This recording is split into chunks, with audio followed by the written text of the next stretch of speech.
Hello students, आज मैं कक्षा 10 के इतिहास के पाठ 4 औद्योगिकरण का युग इसके बारे में जो इम्पोर्टेंट क्वेश्चंस हैं जो कि आपके सेमेस्टर 2 में आने की बहुत संभावना है, उन क्वेश्चंस के बारे में डिस्कस करूंगी ताकि आपको अच्छी तरह समझ आ जाए। ब्रिटेन की महिला कामगारों ने स्पिनिंग जेनी मशीनों पर हमले क्यों किए थे? स्पिनिंग जेनी ये स्पिन करने वाली एक मशीन है जो ऊन की कताई का काम करती थी। इस मशीन का आविष्कार 1764 ईस्वी में हारग्रीव्स ने किया था। इस मशीन के द्वारा होता क्या है कि मजदूर जो होते हैं एक पहिए की सहायता से कई तकलियों को एक साथ घुमा देते हैं। इस तरह ऊन कई धागे एक साथ बनाने लगती थी।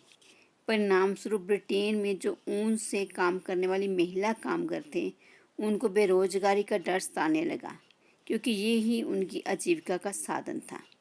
इसीलिए उन्होंने मशीनों के प्रचलन में आने पर इस मशीन के ऊपर हमले करने शुरू कर दिए ताकि ये मशीनें चलनी बंद कर दी जाए। इनको अपने पॉइंट्स में लिखना है, जैसे मैंने आपको करके दिया हुआ है। इसके 6 पॉइंट्स कम से कम बनते हैं, जो इनमें से जो इम्पोर्टेंट आपको दिमाग में उस टाइम आ जाएंगे तो 4-5 जरूर लिखना, क्योंकि ये 3 नंबर का क्वेश्चन आ सकता है। सूरत बंदरगाह 18वीं सदी के अंत तक हाशिए पर पहुंच गया था। हाशिए में मतलब कि उसकी इम्पोर्टेंस क्यों ख़त्म हो गई थी? हाशिए पर पहुंच जाने से अभिप्राय है कि महत्व खो देने से है, क्योंकि ये सूरत बंदरगाह पहले बहुत ज़्यादा इसके थ्रू काम किया जाता था। यहाँ से सामान ले जाना, वापस वहाँ से लेके आना बाहर से, तो ये काम के लिए यूज़ की जाती थी। लेकिन जो थे 18वीं शताब्दी में इसके ऊपर ऐसा क्या हुआ कि ये हाशिए पर पहुँच गई थी? सूरत बंदरगाह है कहाँ पर? ये गुजरात के तट पर स्थित है। मशीनों उद्योगों से पहले समुद्री व्यवहार में सूरत बंदरगाह सबसे महत्वपूर्ण बंदरगाह था। भारत खाड़ी और लाल बंदरगाहों से जुड़ा हुआ है।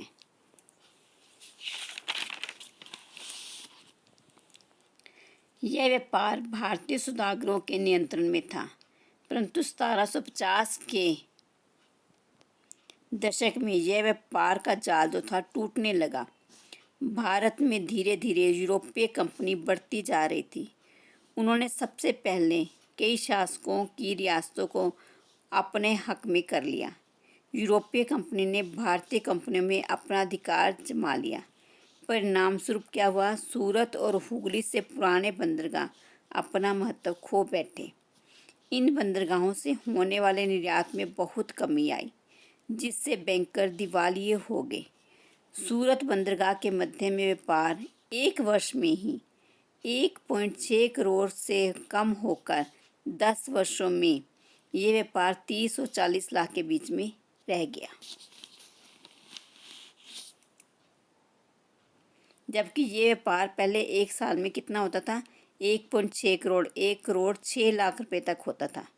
लेकिन धीरे धीरे ये घट के 30 और 40 लाख के बीच में ही रह गया था।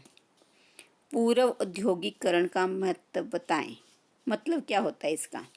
औद्योगिकरण से पहले का युग। पूर्व मतलब पहला। इंग्लैंड और यूरोप के अन्य देशों फैक्ट्रियों की स्थापना से पहले एक बड़े पैमाने पर औद्योगिक बाजार पर उत्पादन होता था। यह उत्पादन फैक्ट्रियों में नहीं किया जाता था। कई इतिहासकार इस चरण को आदि यानी कि उससे पहले का औद्योगिकरण का नाम दे देते थे। फिर है आपके पास एक क्वेश्चन, ईस्ट इंडिया कंपनी ने भारतीय बुनकरों से सूती और रेशमी कपड़ों की नियमित आपूर्ति सुनिश्चित करने के लिए क्या किया? या ईस्ट इंडिया कंपनी ने भारत में बुनकरों पर निगरानी रखने के लिए किसको नियुक्त किया था? ये आपका बहुत इंपॉर्टेंट क्वेश्चन है। ये 2-3 बार पेपरों में आ ही चुका है, बार बार रिपीटेड में आ रहा है, तो इसको थोड़ा ध्यान से समझ लोगे तो इसको कर सकते हो आप लोग। उन्होंने ये राजनीतिक सत्ता जो ईस्ट इंडिया कंपनी की राजनीतिक सत्ता जब स्थापित हो गई भारत में, तो उन्होंने भारतीय व्यापार पर अपना एकाधिकार स्थापित करने के लिए कई पग उठाए। एकाधिकार क्या होता है कि एक ही बंदे के अधिकार में सारी कंपनीज को ले जाए, ताकि जितनी बाकी छोटी मोटी कंपनियां इनके अंडर आ जाती हैं, प्रतिस्पर्धा क्या होती है, कंपटीशन जो होता है वो ख़त्म हो जाता है। उन पर अंकुश रखने के लिए कपास और रेशम से बने कपड़ों की नियमित आपूर्ति के लिए निश्चित नियम भी लागू कर दिए थे उन्होंने। सबसे पहले उन्होंने गुमाश्तों की नियुक्ति की।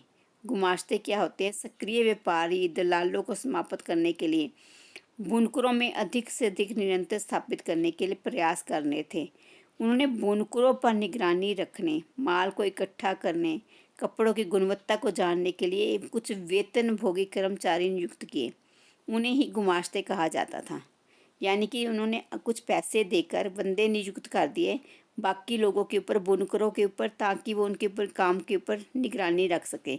उनको गुमाश्ते कहा जाता था। बुनकरों को अन्य व्यापारियों को माल बेचने पर रोक।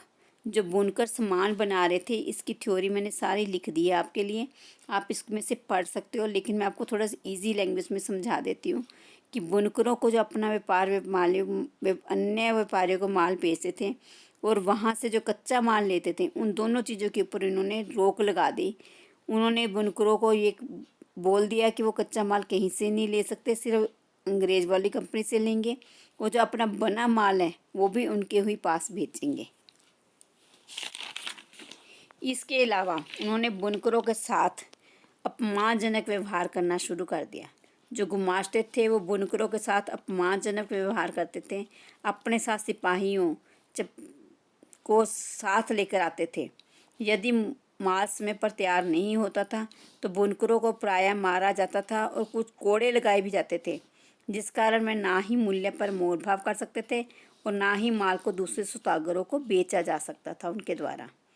ये बहुत इंपॉर्टेंट क्वेश्चन है। अगर आप ये 4-5 क्वेश्चन कर लेते हो तो मोस्ट प्रोबेबिलिटी ये है कि ये क्वेश्चन आपके पेपरों में आने वाले हैं। धन्यवाद।